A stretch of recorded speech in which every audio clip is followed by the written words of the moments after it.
Ladies and gentlemen, Andreas.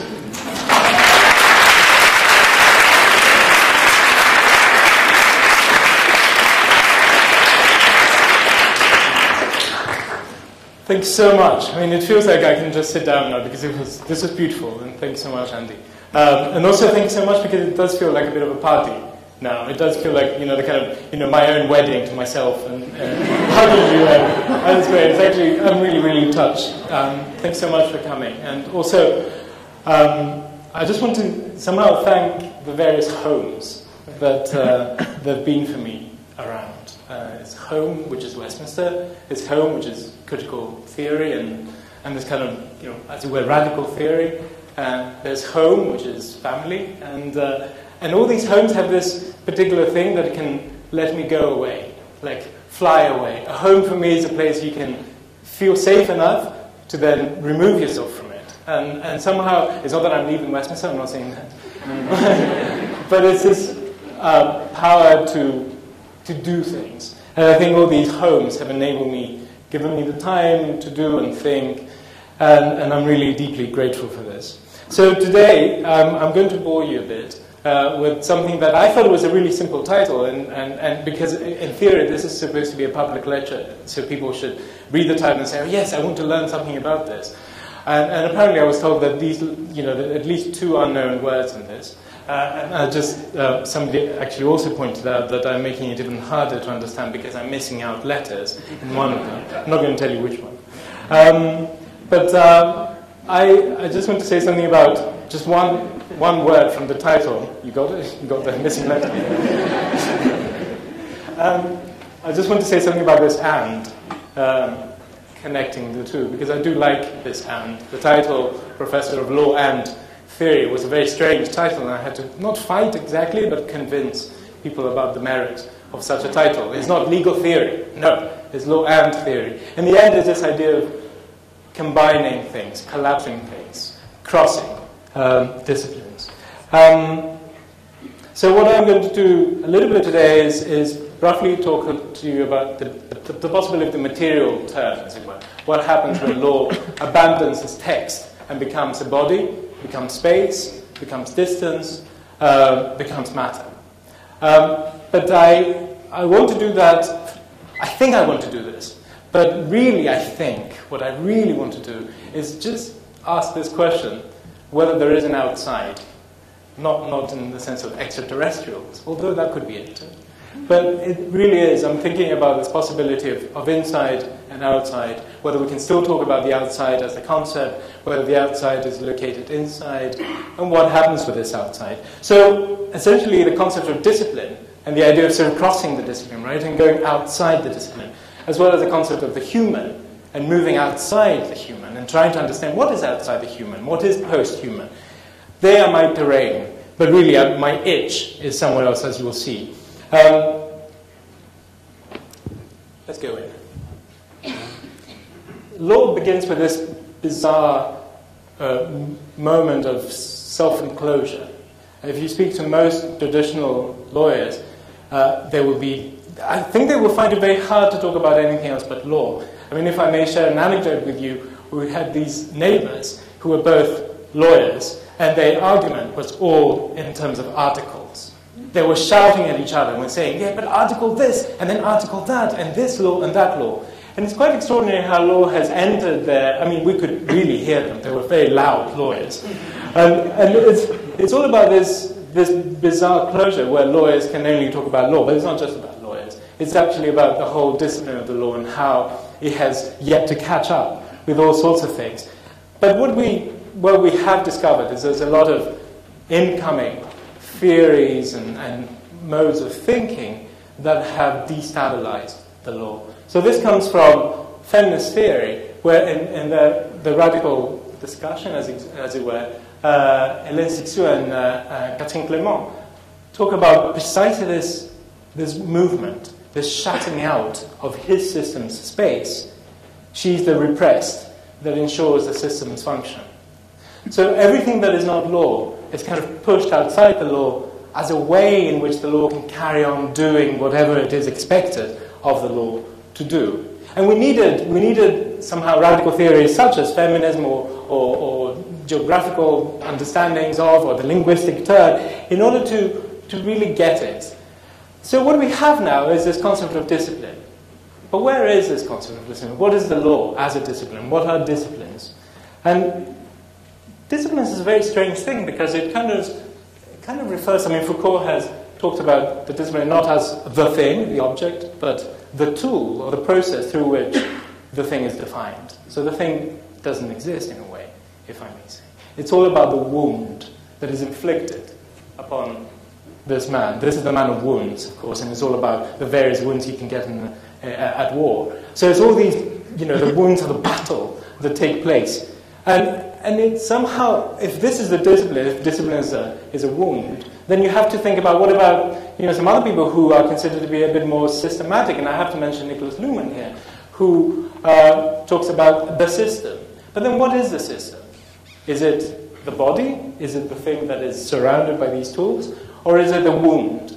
And I've always, in my mind, the system has always been this kind of I use this example, the Mikado little sticks game, where you take the sticks and you just put them on the table and then they spread. And whichever way they go. And they kind of form that sort of very strange thing where you have to pull one little stick out and that kind of stuff. Have you played that? And it's that this is a system, in a way. There is no system. There is that thing. There's a haphazard snapshot.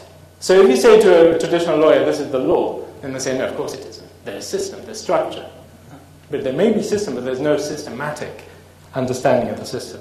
And then we have this concept of Deleuze, who says that we have moved from a regime of discipline to a regime of control. So note, of course, the discipline is a different thing right here. It's about disciplining, making somebody do something. But isn't that what disciplines are?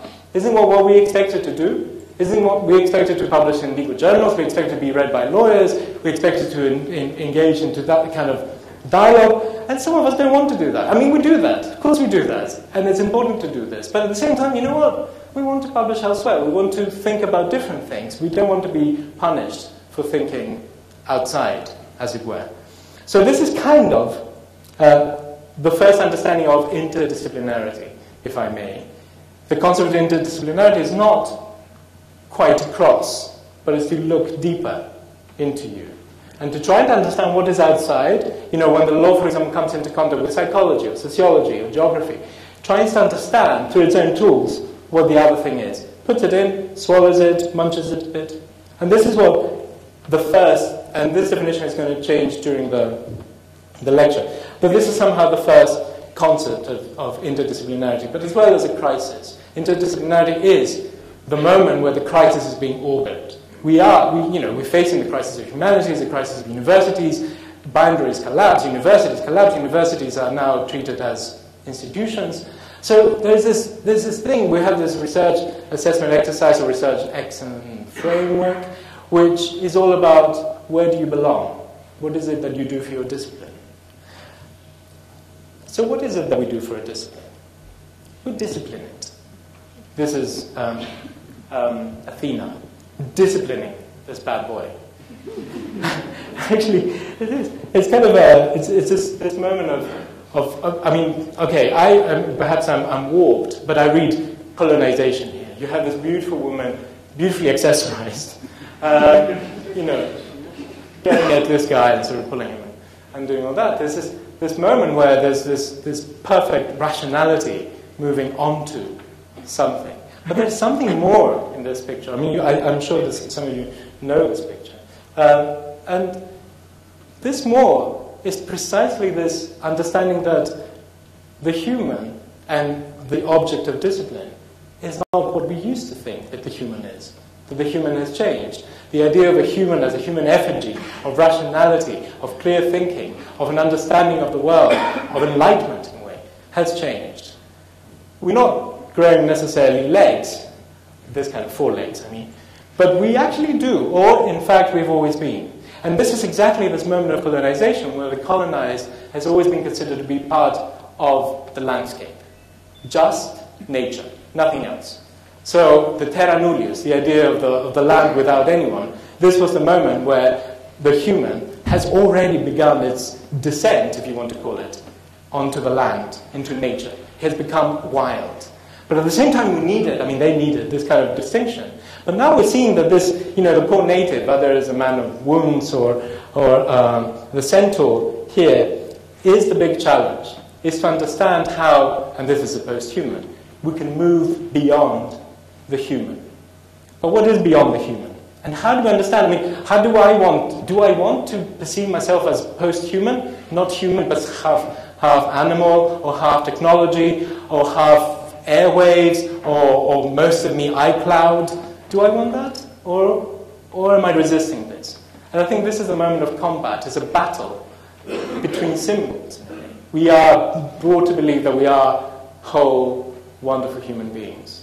And we still be wonderful, but maybe not so whole. And this is the constant battle. And the battle is not just a battle of bodies, it's that too, but it's also a battle of methodologies.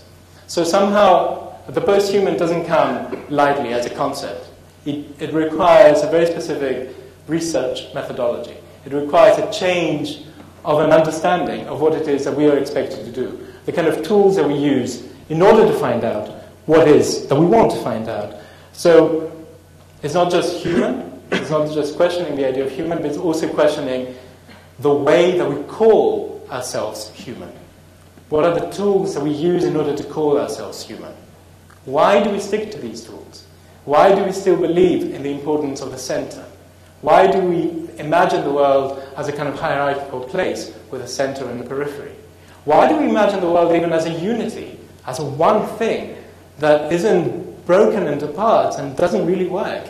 Why do we imagine ourselves as the undivided, as the individual, as the thing that cannot be divided into pieces?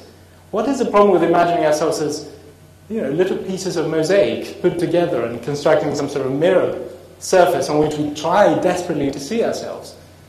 We fail. But what is the problem with that? The problem is lots of problems. Well, one of the problems is the fjord.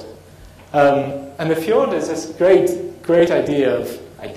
matter of no boundary, of a boundary that's constantly permeable, of a boundary that is neither sea nor land, that it keeps on moving and it changes and all that. I remember I was really fascinated when I was little and I was trying to see and understand the map of Norway. And I was thinking, how can this be? It looks like an arm, but eaten up in a way.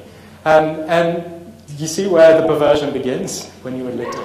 and so the fjord for me is exactly this moment of not knowing where to start. Do you start from land or do you start from the sea? Do you start from the water? Do you start from solidity?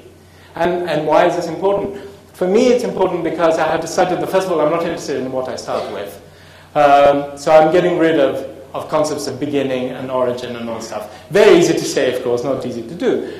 But this is the big fight. So one of my projects is what I have called, for lack of a better word, critical autopoiesis. So autopoiesis, I think I don't even pronounce it correctly, but I've been using it steadily for a very long time. Is this almost biological theory that has moved into sociology. So autopoiesis is precisely about this understanding of the difference between the system and the environment. Whatever the system is, whatever the environment is. So somehow we try to understand what is the system a whole, what is the environment, everything that is not the system. So the thing around the system in a way. So this chimed really well with my concept, my quest in environmental law, etc. But what I found that it was really interesting was the fact that what if you started from the environment? That is, what if you start from the thing that you don't know what it is?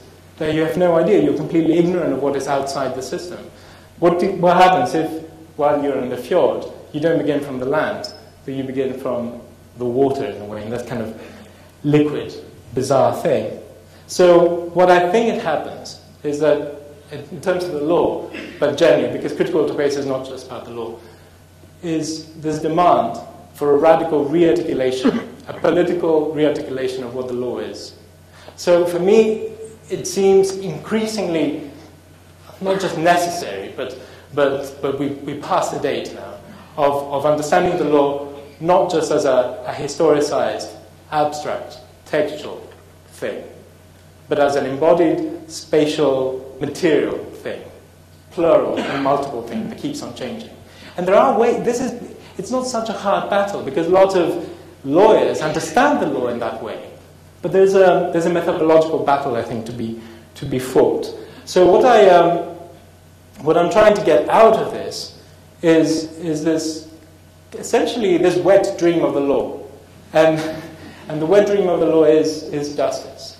But I don't want to leave justice too floating about. I want to bring justice down. So I want to bring justice in what I call spatial justice, this understanding of justice in space, not justice as time, but justice as space. So space in a way that it produces the conflict, the combat between the various values, and between that conflict there's a space, not metaphorical, that is created, which again is full of conflict, but is a different conflict. And I may just about have time to say something about this shortly. So let me just quote a little bit my new addiction. This is Gilles Deleuze. It might pass, I don't know. But Gilles Deleuze, in his book on Foucault, he says, the outside is not a fixed limit, but moving matter, animated by folds and foldings that altogether make up an inside.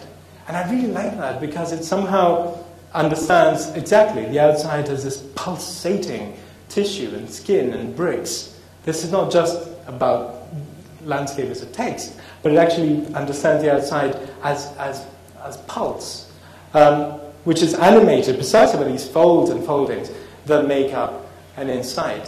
And then Elizabeth Gross, who works on Deleuze, says the inside is an effect of the outside. The inside is a fold or doubling of the outside. So what is the inside? What is the outside? Like when you open this napkin, do you know where is the inside and where's the outside? And you know, I mean, you must have had that moment when I just had at lunch when I dropped my, my napkin, and then I had to find which one is a good side to wipe my mouth, which one is a dirty side to leave it. So what is the outside and is the inside? But there isn't. That's the whole thing. Like the inside is the outside. And somehow, I mean, for Gross, there's a causality. I'm not sure that there's a causality, and if there is, I think there's an immanent causality. And for this, I'll explain a bit perhaps later, but something that I really love is Rilke's understanding of this correspondence, anyway. And in his 8th Duino elegy, he says, talks about lovers. If the beloved were not there blocking the view, and close to it, and marvel, as if by some mistake it opens for them behind each other. But neither can move past the other, and it changes back to world.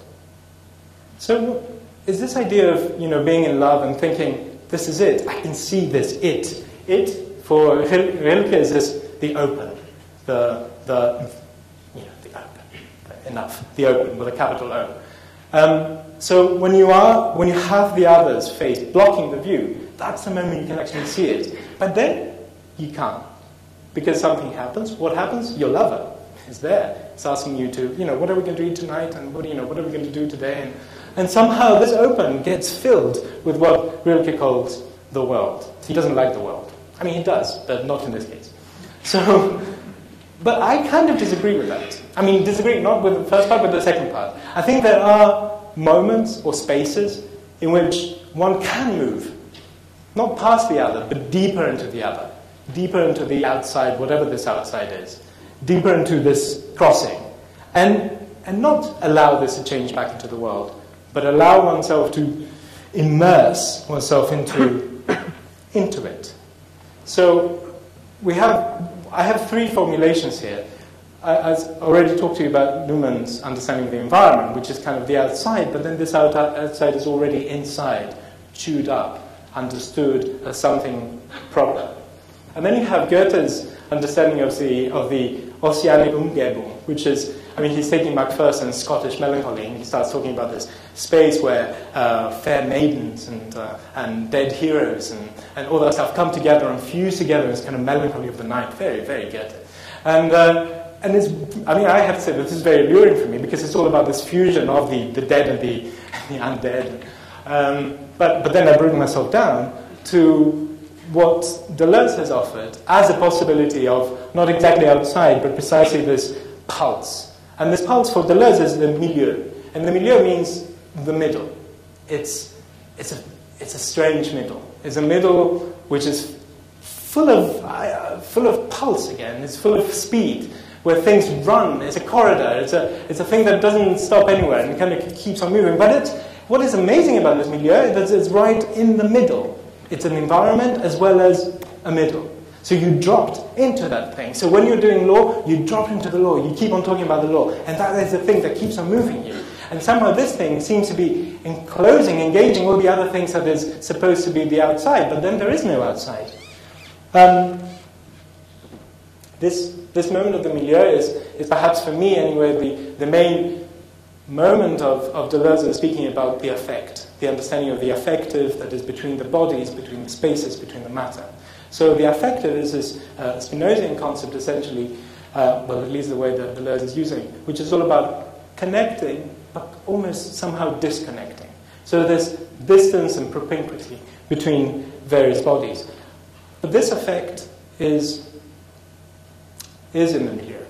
So this is one of my favorite. This is actually still is my laptop kind of a background thing, because it's by John Stezaker, and he's a photographer. And he actually, I don't understand this, but it's one of those things that you don't understand, but it's fine because it's important not to understand it.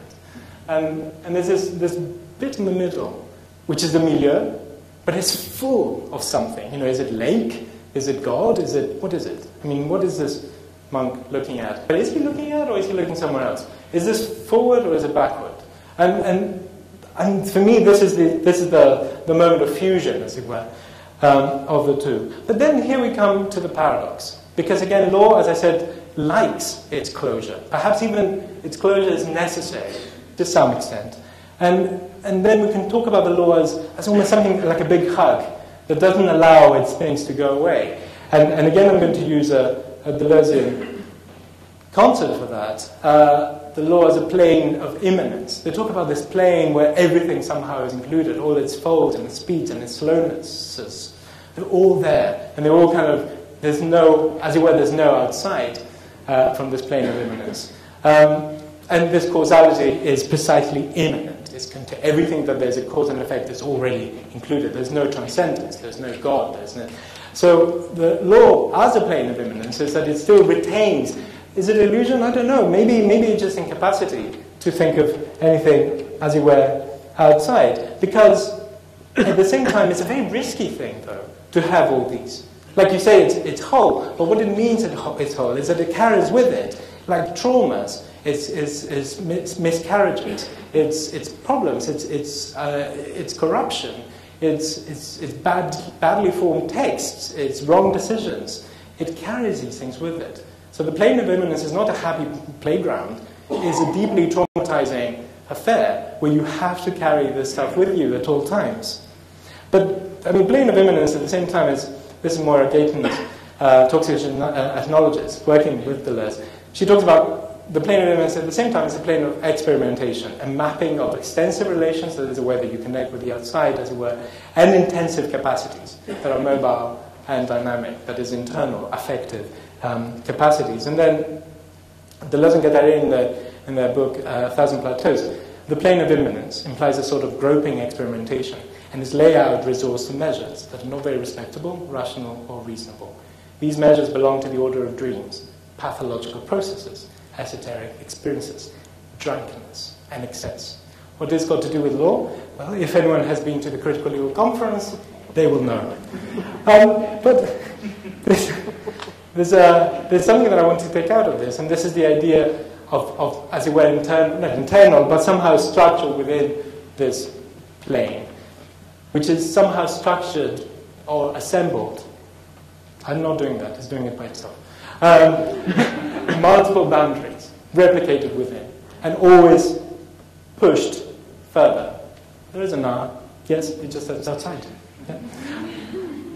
And this understanding of this always pushed further is precisely what Deleuze and Guattari have talked about when they speak about the line of flight. A line of flight is the thing that comes from within and pushes the within further out. Is the edge that is from within and keeps on being pushed out and taught. And this line of flight is always a creative process. It is a kind of flight where when you do it, people say, what are you doing? But not that you know what you're doing. You don't know. You're just riding it and you're moving. And this is something that I want to see this as a kind of a. This is the line of flight. Now this is I'll confess I have recently discovered Instagram. Does anyone know this? Exactly. You see, it's a very bizarre thing. Instagram is all about like Twitter, but instead of tweeting, you're actually sending images. And you're putting it into there, and then people kind of... And then this was, I think, probably the first cooperation on Instagram, where I took the picture, and this is from Venice, from the Biennale, it's the Korean Pavilion, but without all these things. And then this guy, Oscar de la Mora, I don't know, never seen him in my life, never probably going to see him again, or ever. He did this. And he actually, without my brief, of course, he just added this. And I think for me, this is a perfect... materialization of the line of flight. That is an internal thing that keeps on pushing and somehow playing in this mirror game, the mirroring each other, and then constructing all these various spaces. And somehow this is what I want. This is how I want to think again the concept of the law. So I'm trying to understand again. I'm going a little bit back to Deleuze, where they talk Deleuze and Guattari, but also Deleuze on his own, talks about law as logos. And logos is rationality, is a logic. And for Deleuze and Guattari, logos is also this concept of the law as the royal, the sovereign law that makes us do things without respite, in a way, without being able to resist. And at the same time, they posit the third understanding of the law, the nomos. And the nomos is the free distribution, in a way. It's the nomadic understanding of the smooth space where people move freely without preconceived understandings of the law. But to my mind, this is a little too neat. It's a little too clean-cut a distinction. And I want to start thinking about mirroring it and playing with it. And I want to think precisely of the law as both a being and a becoming. That is both something that is here as well as something that is already, always here, coming up. So the law needs to carry on becoming other than the law, crossing its own thing. Namely, embrace a foundational interdisciplinarity that addresses both object and method, and thus pushes the law into dealing with its environment in a way that disrupts and indeed imperils the perceived stability and reliability of the law. And that's exactly what both interdisciplinarity and post-humanism do. But look, there's a chiasm there. If this is a becoming, then we want being. We want the flesh. As Merleau-Ponty talks about the chiasm of the flesh. The law needs to carry on being the law, namely the system that captures the future by operating through its past, on a deliberately slow and indeed conservative temporality. And that's Luhmann, of course, that at least in theory provides a certain social reliability. Note, in theory. This theory is so important. We need the law. We need this kind of understanding of the law. But what we see is that this mirroring ends up precisely with this need or fact of mutual bleeding. This is blood. It's blood flowing or something like that. But at the same time, it's a clot. Is a moment where the blood comes in and congeals. And it is that moment of the congealment of the chiasm that the theses emerge. And the three theses are the ones advertised in the abstract. That law can only operate through encounters with other bodies. Law is becoming spatial, and law is becoming post-human. So let me take the first one, the encounters with other bodies. But what is a body? Is it just... Is it just that? Now, this is so relevant. If I'm touching my body and something happens there and you can hear it, and there's a microphone there, what is a body? So, a body can be anything, they say, or he says. It can be an animal, a body of sounds, a mind, or idea. It can be a linguistic corpus, a social body, a collectivity, the corpus of law. So the law is itself a body and keeps on crashing and flowing along other bodies. But But of course, this is a very complex notion, because a body has all sorts of bizarre things going with it. I mean, it's what the body for Deleuze is precisely this surface, as it were, where the semantic and the material, so there's the text and matter, come together. They don't become one, they become fragments and falling apart. Bodies fall apart, we fall apart. We age. So let me go to space, because body is not, that's the second thesis, it's not, it cannot be distinguished from space. And so my understanding of law in space is the law moves into space, through space and on space, and in the process it re-territorializes and overcodes space, picks up space, it colonizes space, both in terms of matter and in terms of semantics. Law provides readily available avenues of thought and action, and it binds expectations on how to move, and in that way binds thought and behavior in narrow, blind corridors of compulsion. The law makes us do things, without even realizing quite often. I mean, it depends on which jurisdiction, as it were, you are. In Britain, I noticed when I first moved to this country that there's a lot of that which is almost unconscious. I mean, people were doing these things because it's just right. And somehow, coming from Greece, I actually marveled at this. I thought, this is quite extraordinary. How do they do this? What is injected into them that actually don't park where they can't park, or they're not supposed to park? I mean, that's what you're supposed to do, right? When you're a Greek, you park when you're not supposed to park. And it's great. It's a liberating feeling. And then at the same time, but I have this awe and kind of dismissal for this. I wouldn't say slavish, but I would say this almost DNA-like understanding of the law. And the law moves us into these narrow, blind corridors of compulsion. But yet, at the same time, there's something else in the law. And this is that law deterritorializes. It allows space. It releases environment by making its own walls collapse, betraying expectations, and revealing environmental smoothness. That is, this space of where one can move freely, where only pillars, where only boundaries and moments of a stop used to be. Even in its quality to be disobeyed, the law opens up smooth spaces of mute distances and proximities. So this is not metaphorical. This is actually space, and it's perfectly real understanding. And there's some beautiful representatives of my last year environmental law class, which had to be subsumed to all sorts of bizarre intellectual and otherwise tortures. And thanks so much for staying.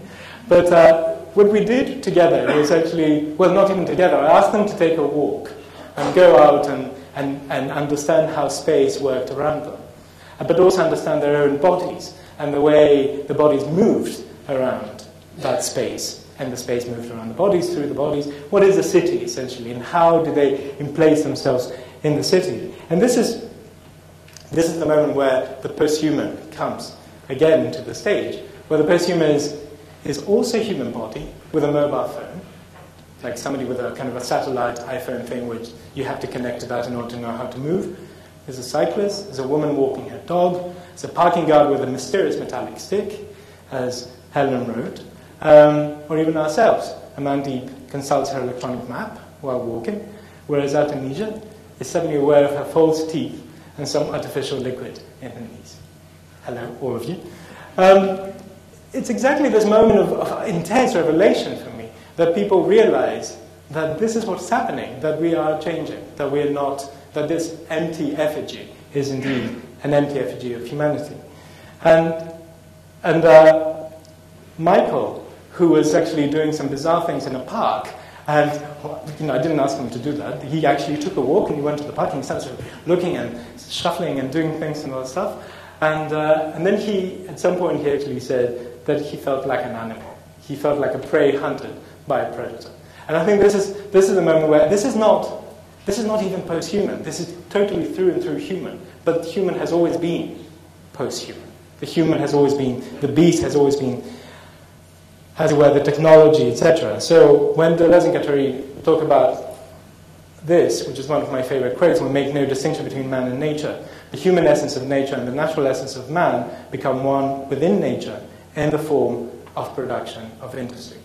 And this is a moment when you see some sort of landmine or some sort of excavation or something like that, and you kind of feel this is actually not just beautiful, but almost natural. I mean, what does that mean? But it's this intense industrial air coming and hitting you, and you're thinking, this blends, this is it. There's no distinction. So this is what several theorists, not so much Deleuze and Guattari, have called the hybrid. So the hybrid is precisely this moment of bringing together the technological, the organic, the non-organic, the human. Not even bringing together, understanding that they're already together, that we're already hybrids. But this concept has been a little overused. Because essentially what the hybrid sometimes goes towards is this understanding of almost an anti-human way of thinking. Whereas the post-human, the way I understand it, the post-humanism, is not anti-human, it's anti-humanist. That is anti this huge understanding of the central position of the human being, etc., etc. So a hybrid often somehow reifies that. And what a hybrid finds very quickly is that there's very little difference between hybrid and hubris. And hubris, of course, is this moment of fall, when you realize that there is a limit. There's a moment where you are falling, you're collapsing, because there's no way. You have reached that limit, and you have offended the gods. So hubris is this way of positing some limits, as it were, to infinity. And this is, again, this is the kind of understanding through these limits, and this understanding of a post-human law, a law that couples almost with abandon with all sorts of disciplines, but at the same time realize that it has to draw back into something, not a core or anything like that, maybe an illusion. Now, if you talk about matter and how everything around us is matter, and the exercise where the students amply demonstrated that we're walking around the city, and the city is so thick with law, it's totally saturated, so much so that it's, we breathe it. We are law. The bodies are law. We breathe it. We drink it. We eat it. We defecate it. You go into the bathroom, right, and you think that's it. I'm on my own. There's no law here. But a couple of months ago, I received this thing: legal ownership of your sewers. I said, what? What do you want in my bathroom? Go away. But then it's not. I mean, you have to, and apparently you could, in that little brochure, you could actually see where my sewers would stop. My legal ownership of the sewers will stop, and where it will begin, and all that stuff. So it's kind of, even this inner sanctum of the bathroom has been totally violated by law. I mean, the law is telling me, where the thing is going. I know it's being filmed, isn't it?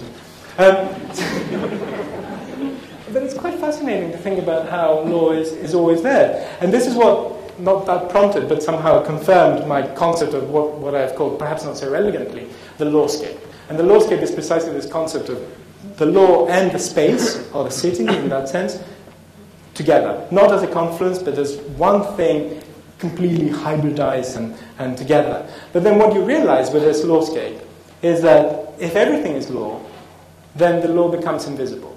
So we walk around the city, we cross, traffic lights, we start, walk on pavements, we park where we are supposed to park ourselves. We don't realize that the law is actually doing all this to us. We are doing it to the law. So the lawscape, from being some sort of liberating notion of, ha, I got you, it also becomes this prison.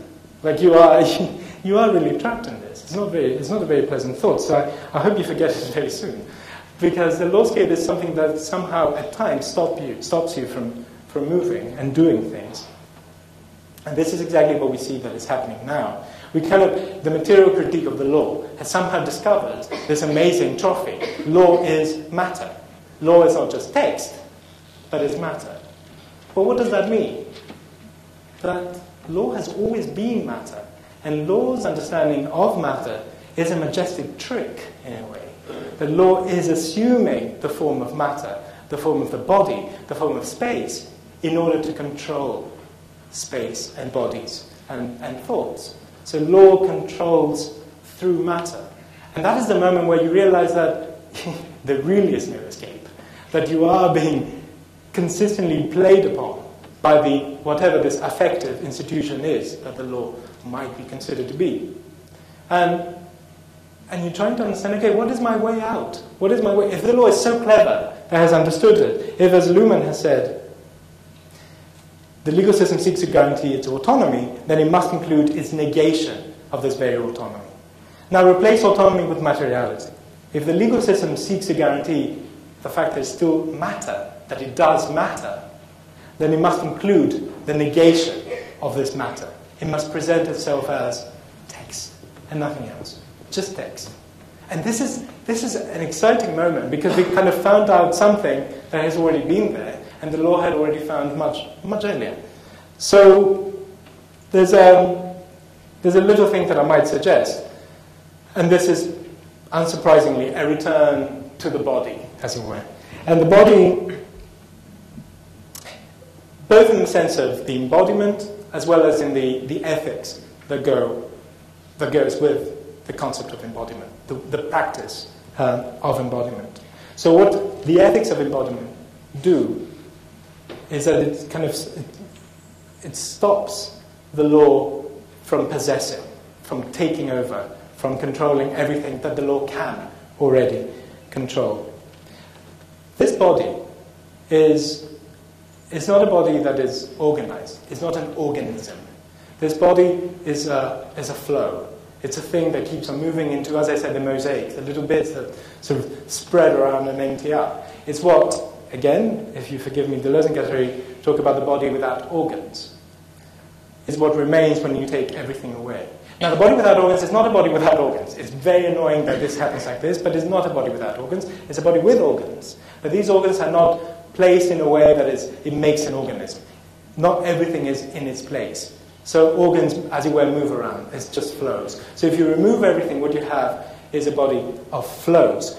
It's a body which, if I may use a theological argument, is a kenotic body. It's a body that empties out and creates this moment of kenosis, this moment of liberation, as it were. So I am going to, if you can stay with me for a little while, I'm going to mention a sort of a kind of theological religious thing. Not from a religious point of view, though, but from an artistic theological point of view. And if I may show you, this is Bartolomeo Bulgarini. And this is a crucifixion. It's quite an early Italian crucifixion. And you can see how there is a body that it's hurt, but at the same time there is a body that is elevated, that is being in the moment of being elevated. And you can see the little angels there, but you can see the earthly thing and everything pointing towards that. But you can see the fragility of the body as well as a certain kind of moment of, this is it, it's going to happen. He's going to go somewhere. This is the moment of the kenosis. It's the moment, or in some other languages, is the hypostasis. Again, a Greek word, forgive me for that. And hypostasis is this movement of the fusion of the divine and the earthly, or the divine nature of Jesus, as well as the human body.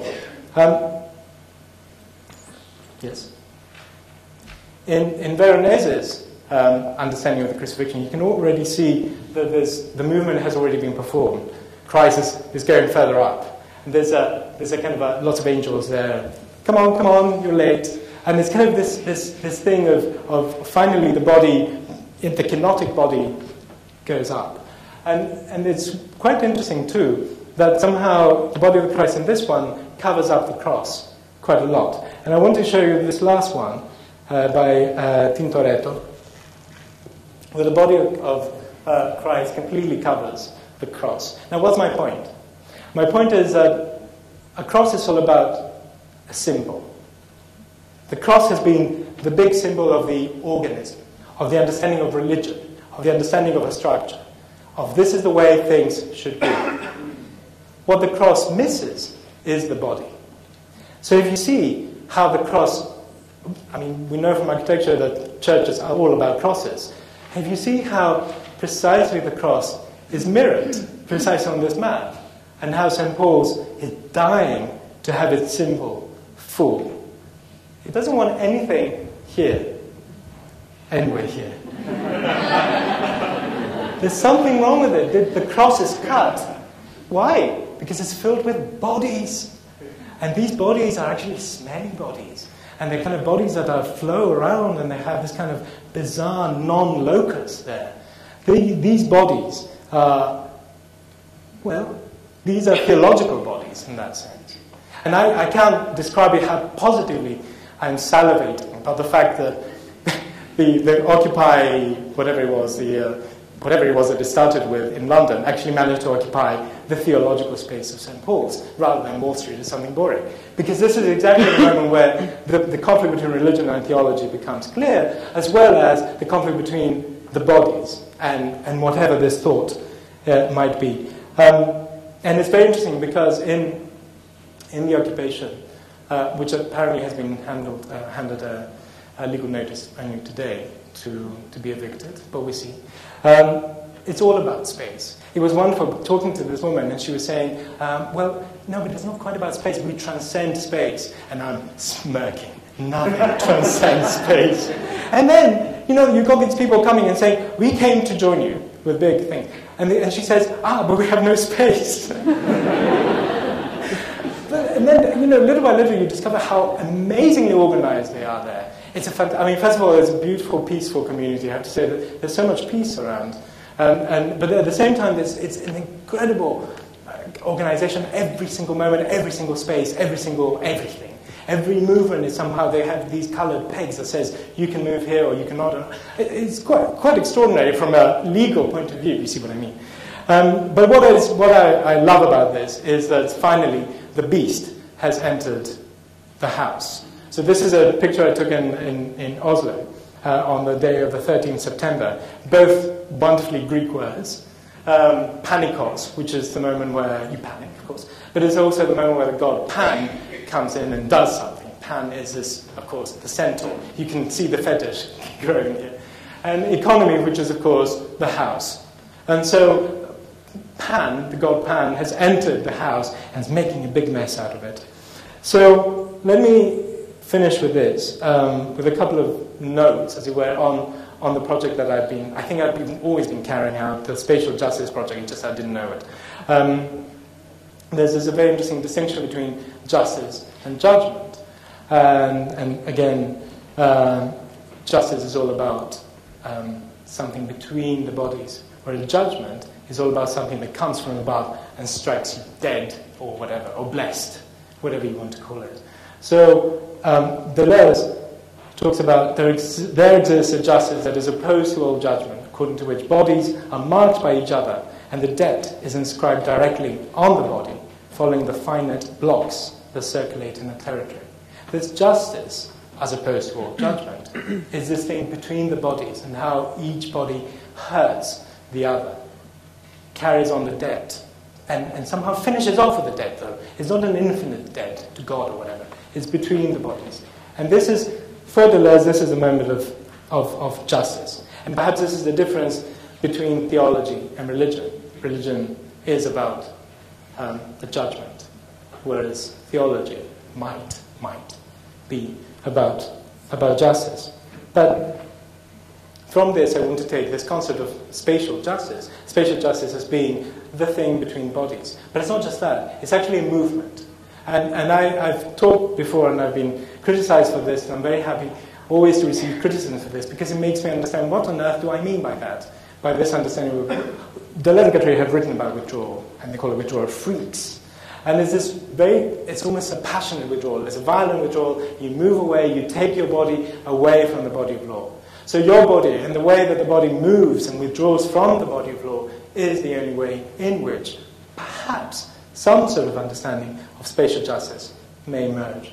So spatial justice is a movement of withdrawal of the law through the body, with the aim of a possible emergence of a space of a different legality.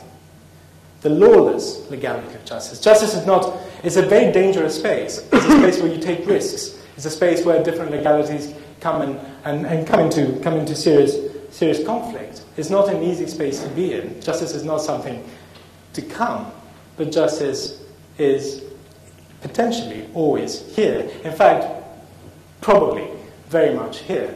And this is the understanding of justice as not just constant negotiation, but a bleeding of the law into justice. So you always return to law, and then you come out of law.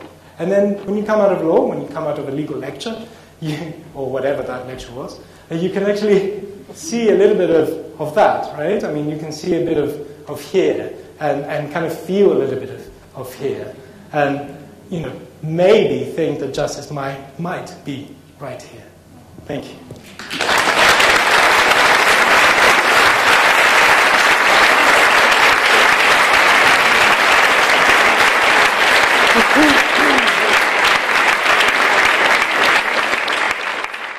And thank you again, Andreas, for a fantastic presentation, and well done.